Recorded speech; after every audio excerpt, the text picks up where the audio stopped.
बघा पाणी टाकलं. त्याला आपण जास्त नाही हलवायचं, शिजून घेऊया.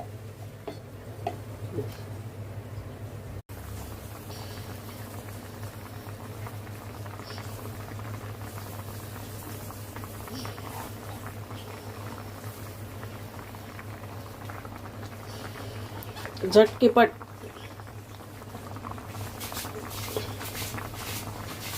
शेलवेल कालवण झटकीपट होते बघा. पटकन झालं का नाही. चला, शेलवेल मच्छी आपली रेडी आहे. हे बघा मस्तपैकी. जास्त रसा नाही टाकला, थोडासाच टाकला.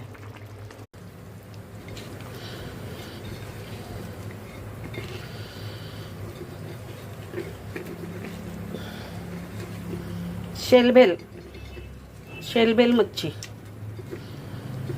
तेल टाकलं, हळद मीठ मसाला टाकलं आणि आता थोडं पाणी टाकून आपण हे गॅसवर ठेवूया. याला पकलवणी पाणी नाही आपल्याला बनवायचं आहे, लाप सुकच थोडा बनवायचा आहे.